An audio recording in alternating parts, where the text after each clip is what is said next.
आप सभी का स्वागत है, वेलकम है आपके अपने यूट्यूब चैनल एसवी सर पर। तो हम करेंगे आज क्वेश्चन नंबर थर्ड जो एक्सरसाइज 3.2 से है, जिसको हमें प्रतिस्थापन विधि से हल करना है। क्या है? दो क्रमागत संख्याओं का अंतर 26 है और एक संख्या दूसरी संख्या की दुगनी है। देखो, मानते हैं पहली संख्या, माना पहली संख्या x है और दूसरी संख्या, इसमें मिस्टेक है, वो टाइप नहीं हो पाया है वहां पे दूसरी संख्या 3 गुनी है। कितना है? 3 गुनी है, तो इसीलिए ये संख्या क्या हो जाएगी? 3x हो जाएगी।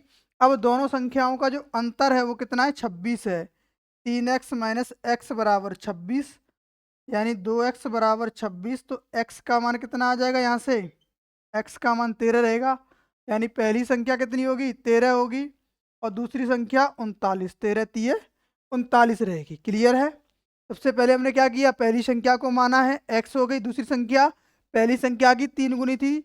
इसमें मिस्टेक है, क्वेश्चन में टाइप नहीं हो पाया है, बट यहाँ 3x हो जाएगा। ठीक है, क्योंकि 3 गुनी है।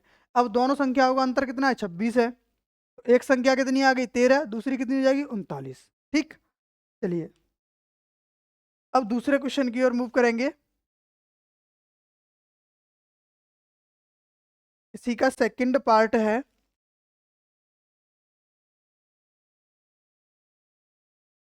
देखिए, सेकंड पार्ट क्या है कि दो संपूरक कोणों में बड़ा कोण छोटे कोण से 18 डिग्री अधिक है। तो पहले तो आपको ये पता होना चाहिए कि संपूरक कोण एक्चुअल में होते क्या हैं।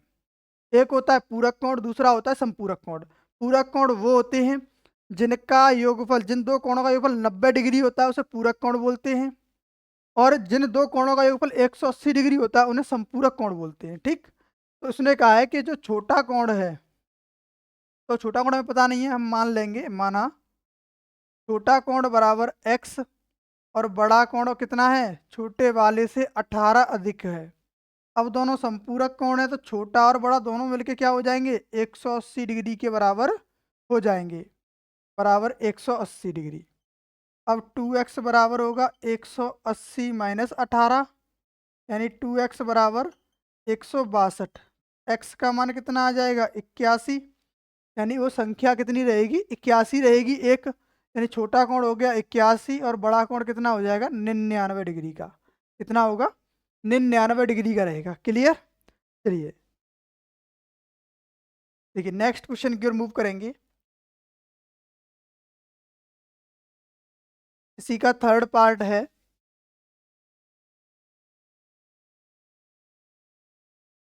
एक क्रिकेट कोच ने 7 बल्ले 6 गेंदें 3800 रुपये में खरीदी। तो पहले हमें यह पता होना चाहिए कि बल्ले का मूल्य कितना है और गेंद का मूल्य कितना है। माना बल्ले का मूल्य बराबर x रुपये और गेंद का मूल्य कितना है? y रुपये है। ठीक है, आपको ये पता होगा कि गेंद कितने रुपए की आ रही है और बल्ला कितने रुपए का आ रहा है। तो आप बता दोगे साहब इतने बल्ले इतने रुपए के हो गए, इतनी गेंदें इतने रुपए की हो गई। अब देखो, 7 बल्ले खरीदो 7x रुपए के हो गए, 6 गेंदें खरीदी 6y रुपए की हो गई। टोटल उसको रुपए देने पड़े 3800 रुपये। पहला समीकरण बन गया। आगे बोल रहा है कि 3 बल्ले और 5 गेंद खरीदी। क्या खरीदा? 3 बल्ले का मूल्य 3x, 5 गेंद का मूल्य 5y, टोटल रुपए हो गए 1750 रुपये। समीकरण 2। अब इन दोनों की हेल्प से हमें करना क्या है? x और y यानी गेंद और बल्ले का मूल्य बताना होगा। तो x का मान अगर यहाँ से निकालेंगे तो हो जाएगा 1750 माइनस 5y/3। क्या किया? इसको इसमें पक्षांतर कर दिया, माइनस हो जाएगा, और 3 का लगा दिया भाग। अब x का मान समीकरण 1 में रख देंगे। तो 7x की जगह पर 1750 माइनस 5y/3 प्लस 6y बराबर 3800। ठीक, अब 7 से इसमें गुणा कर देंगे और 3 से इन दोनों में गुणा कर देंगे। जब 7 से गुणा करोगे 0, 35, 52, 12 माइनस 35y प्लस 36 18 हो जाएगा, 18y बराबर 0 0 24 और 2 11। यानी ये बन गया है। 3 से इसमें गुणा किया, इसमें कर दिया, और 7 से इन दोनों में गुणा कर दिया। अब इसको इधर पक्षांतर कर देंगे। 12,250 में से माइनस करेंगे 11,400, और यहाँ पे कितना बच्चा 35 में से 18 जाएगा तो -17/, इसको पक्षांतर किया प्लस का 17/, हो जाएगा। ठीक, अब इन दोनों को माइनस कर देंगे। अब माइनस करना कितना आएगा, यानी 17/, बराबर 0, 5 बचेगा, 3, 0 बचा, 5 में से 0 जाएगा 5, 12 में से 4 जाएगा तो 8 बचेगा। काटना इसको, 17×5 = 85, 50 रुपये। तो गेंद कितने रुपए की आ रही है, 50 रुपये की। अब बल्ले का मूल्य चाहिए, तो इस जगह पर इसका मान रख देंगे। x बराबर 1750 माइनस 5×50/3। x बराबर 1750 माइनस 250/3। कितना बचेगा, 1750 में से 250 जाएगा तो 1500, 1500 में 3 से भाग लगाओगे तो 500। यानी कि जो बल्ला है वो कितने रुपए का आ रहा होगा, 500 रुपये का आएगा। गेंद जो है 50 रुपये की आएगी। क्लियर है, यानी गेंद का मूल्य कितना आएगा, 50 रुपये, बल्ले का मूल्य आएगा 500 रुपये। चलिए नेक्स्ट क्वेश्चन की ओर मूव करेंगे।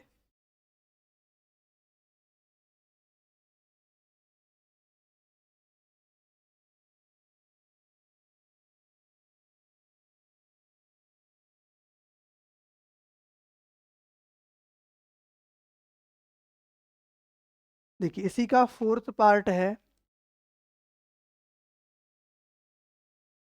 एक नगर में टैक्सी भाड़े के लिए नियत भाड़े के अतिरिक्त चली गई दूरी पर भाड़ा सम्मिलित किया जाता है।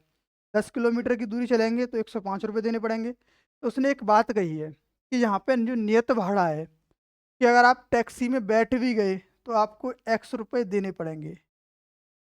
ठीक है, तो नियत भाड़ा मान लिया हमने, कितना है, माना नियत भाड़ा बराबर X रुपये, और एक अतिरिक्त भाड़ा है। अगर आप प्रति किलोमीटर जाओगे, अतिरिक्त भाड़ा प्रति किलोमीटर का, ठीक है, 1 किलोमीटर का जो भाड़ा रहेगा वो कितना है, Y रुपये है। अब प्रश्न ने कहा है कि आप 10 किलोमीटर जा रहे हैं तो आपको 105 रुपये देने पड़ेंगे। देखो भाई, बैठ गए तो X रुपये तुम्हारे हो गए, अब 10 किलोमीटर के लिए 10 Y रुपये देने पड़ेंगे। टोटल रुपए हो गए आपके 105। समीकरण नंबर 1 बन गया। आगे बोला है 15 किलोमीटर की दूरी जाने के लिए आपको 155 रुपये देने पड़ेंगे। अगर आप टैक्सी में बैठे हो तो X रुपये देने पड़े। अब जा रहे हो कितना, 15 किलोमीटर की दूरी, तो 15 Y रुपये हो गए। टोटल हो गया सब 155 रुपये। समीकरण 2 हो गया। अब बोला गया है कि नियत भाड़ा और अतिरिक्त भाड़ा, यानी प्रति किलोमीटर का भाड़ा हमें बताना है, और 25 किलोमीटर की दूरी जाने के लिए कितने रुपए किराया देना पड़ेगा। चलो पहले इसको सॉल्व करते हैं। यहाँ से x का मान निकालेंगे तो 155 माइनस 15y आएगा। इस मान को उठा के समीकरण 1 में रख देंगे। x की जगह पे क्या रखेंगे, 155 माइनस 15y प्लस 10y बराबर 105। अब देखो 105 को ऐसे ही रहने देंगे, सॉरी 155 को ऐसे रहने देंगे, और 105 को इधर पक्षांतर कर लेंगे, यानी 155 माइनस 105, यहाँ बचेगा -5y, पक्षांतर कर देंगे तो प्लस का 5y हो जाएगा, यानी कि 50 बराबर 5y। y का मान कितना आ गया, 10 रुपये। यानी हर एक किलोमीटर का जो किराया रहेगा वो कितना रहेगा, 10 रुपये रहेगा। अच्छा, नियत भाड़ा कितना रहेगा, तो यहाँ पर इसकी वैल्यू रख देंगे। x बराबर 155 माइनस 15 × 10, यानी 150, तो x का मान आ गया 5 रुपये। यानी कि नियत भाड़ा था वो कितना है, 5 रुपये है, और प्रति किलोमीटर का जो भाड़ा है वो कितना है, 10 रुपये है। क्लियर। चलिए नेक्स्ट क्वेश्चन की ओर मूव करेंगे।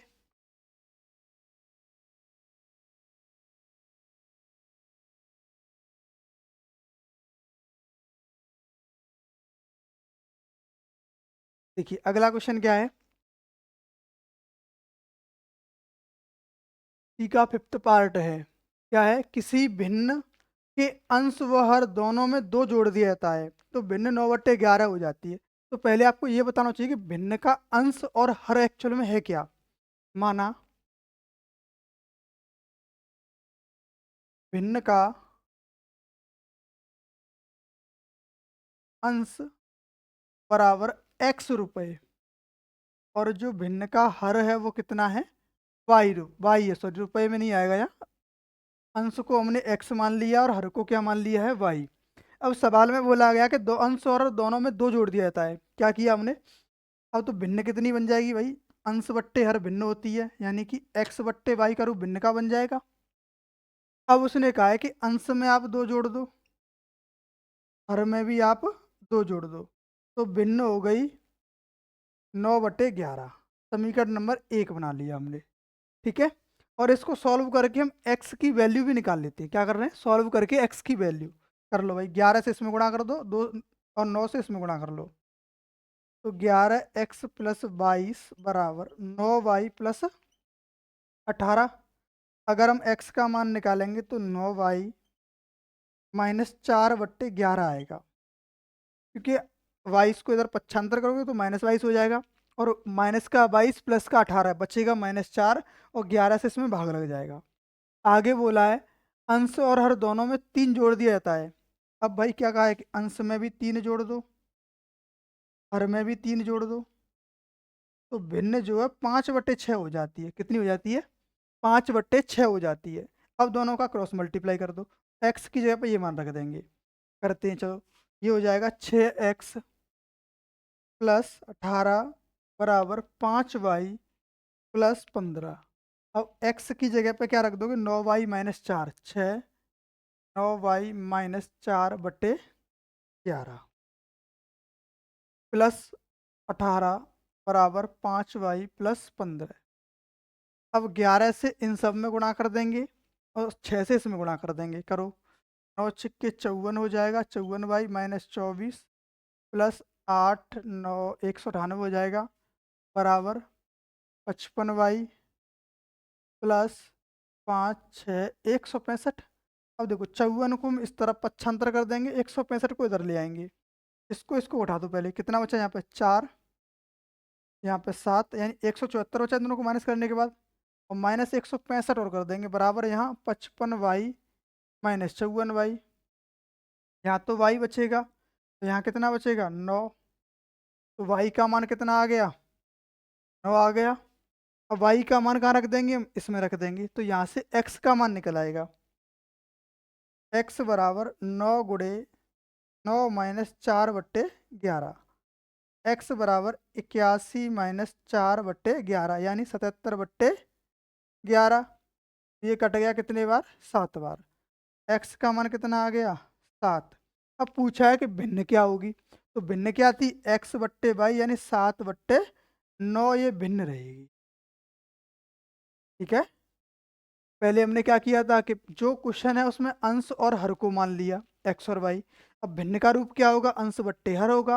अब जो क्वेश्चन के अकॉर्डिंग पहले कहा कि अंश में और हर में दोनों में 2 जोड़ दिया, तो भिन्न हो गई 9/11।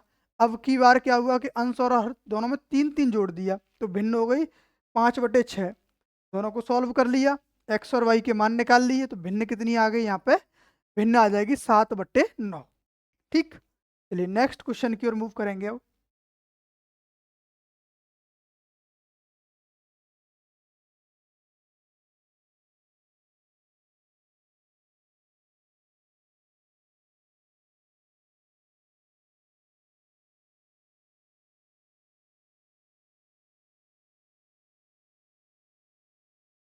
देखो अगला क्वेश्चन क्या है,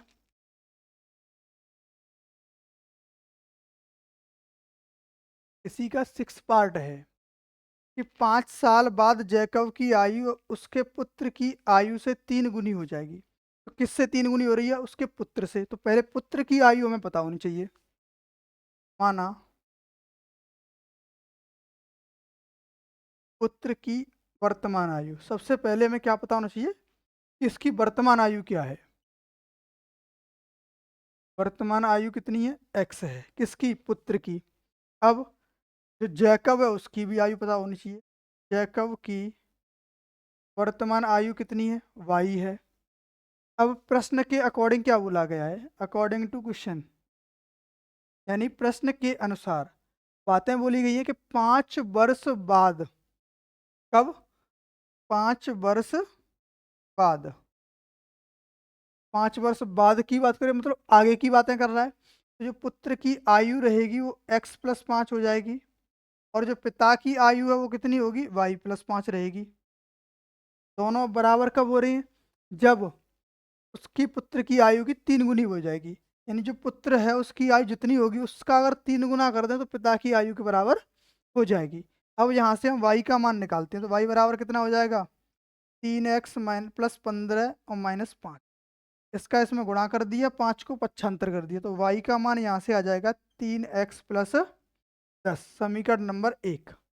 आगे बोला है कि 5 वर्ष पूर्व, अगर 5 वर्ष पूर्व है, 5 वर्ष पूर्व, तो जो जैकब की आयु है वो y-5 हो जाएगी और उसके पुत्र की आयु जो है x-5 हो जाएगी। दोनों आयुएं बराबर कब होंगी, जब उसकी 7 गुनी होती है। पुत्र की आयु से कितनी हो जाएगी, 7 गुनी के बराबर हो जाएगी, तब दोनों की आयु बराबर रहेगी। अब y का मान यहाँ रख देंगे, कितना है 3x प्लस 10 -5 बराबर 7x -35। इसको सॉल्व करें तो 7x, 3x को उधर पक्षांतर करेंगे तो यहाँ बचेगा 5 प्लस 35 बराबर 7x -3x, यानी कि 40 बराबर 4x, और x बराबर कितना आ जाएगा 10। तो x का मान आ गया 10 वर्ष। x का मान कितना आ गया 10 वर्ष।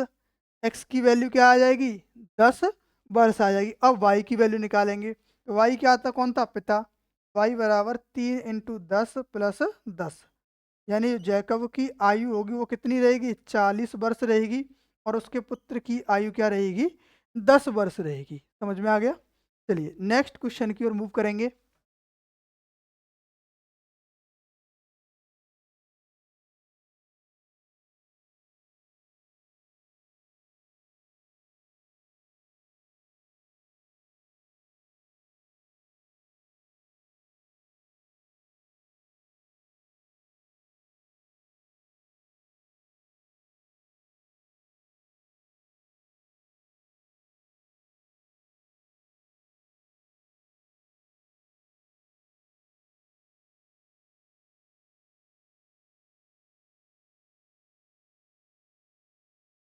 देखिए नेक्स्ट क्वेश्चन है,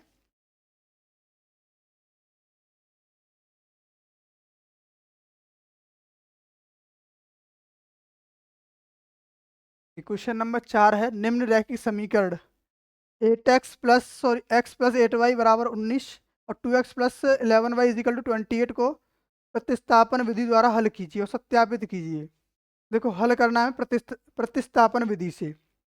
तो समीकरण क्या है, x+8y बराबर 19 और 2x+11y बराबर 28। देखो जहाँ से भी आपको x का मान निकालना आसान पड़े वहीं से आप x का मान निकाल सकते हो। समीकरण 1 से हम आसानी से x का मान निकाल सकते हैं। x बराबर क्या रहेगा, 19 - 8y। अब इस मान को यहाँ रख देंगे, तो 2 × x का मान 19 - 8y + 11y बराबर 28। ठीक, 2 से गुणा करें, 19 दूनी हो जाएगा 38 - 8 दूनी 16y + 11y बराबर 28। तो देखो 28 को इधर माइनस कर देंगे तो 38 - 28, और यहाँ कितना बचेगा, -5y बराबर 5y हो जाएगा, क्योंकि माइनस को इधर लाएंगे पक्षांतर करेंगे तो प्लस का हो जाएगा, क्योंकि 16 में से 11 जाएगा, -5 बचेगा, -5 को पक्षांतर करेंगे तो प्लस का 5 हो जाएगा। यहाँ कितना बचा, 10 बराबर 5y, तो y का मान कितना आ जाएगा यहाँ से 2। y का मान कितना आ गया 2। अब x का मान निकालेंगे, तो x का मान यहाँ रख देंगे y की जगह पे, इसमें क्या रखेंगे, x बराबर 19 - 8 × 2, यानी x बराबर आ जाएगा 3। कैसे, 19 - 8 दूनी 16 होता है, 19 में 16 को माइनस करेंगे तो बचेगा 3। ठीक है, x बराबर 3 और y बराबर कितना आएगा, 2 आएगा। हल कर लिए। अब उसने क्या, सत्यापित कीजिए। सत्यापित करने के लिए आपको x और y की जगह पर ये मान रखने पड़ेंगे। x + 8y बराबर कितना है, 19 है। x का मान कितना है, 3 + 8 × 2 बराबर 19, यानी कि 3 + 16 कितना हो जाएगा, बराबर 19, यानी 19 बराबर 19। इसी तरीके से आपको दूसरा भी सत्यापित करना होगा। ठीक है, केवल x और y के मान यहाँ पर हम रख देंगे तो उससे दोनों मान बराबर आ जाएंगे, यानी सत्यापित हो गया। चलिए नेक्स्ट क्वेश्चन।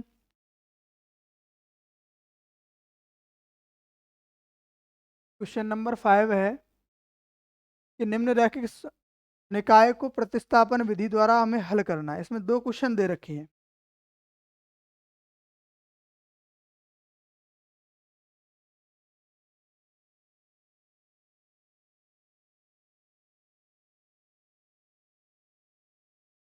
देखो क्वेश्चन क्या है, 3x minus 7y is equal to 1। पहला है 3x minus 7y is equal to 1, और दूसरा इसी का समीकरण है x minus Y is equal to minus 1। x minus Y is equal to minus 1, यही समीकरण है ना। ठीक, देखो अब इसको भी हमें प्रतिस्थापन विधि से हल करना है।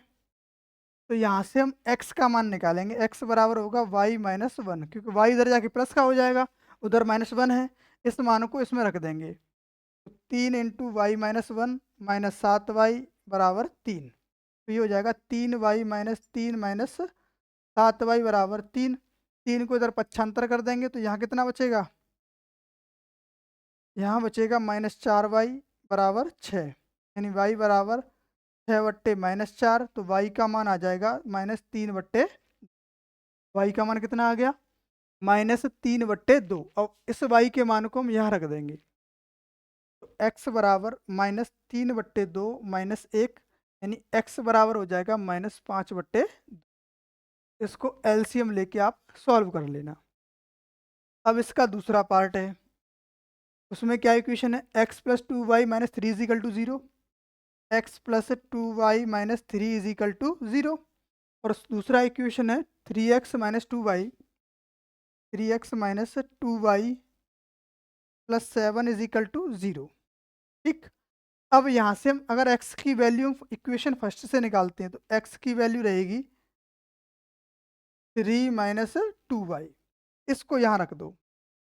3 into 3 minus 2y minus 2y plus 7 is equal to 0। अब ये कितना हो जाएगा, 3 तरह के 9 minus 6y minus 2y plus 7 बराबर 0। 7 और 9 हो गए 16 माइनस 4y बराबर 0। 16 बराबर हो जाएगा 4y। तो यहाँ से y का मान जो है कितना आ जाएगा, 4।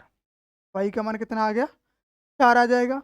अब y की जब x का मान निकालो तो यहाँ रख देंगे। x बराबर कितना होगा, 3 माइनस 2 गुणे 4 8 होगा, यानी x बराबर माइनस 5। x का मान माइनस 5 आएगा और y का मान कितना होगा, 4 निकल के आएगा। ठीक है, हमने फिफ्थ क्वेश्चन को फर्स्ट और सेकंड दोनों पार्ट को सॉल्व कर लिया है।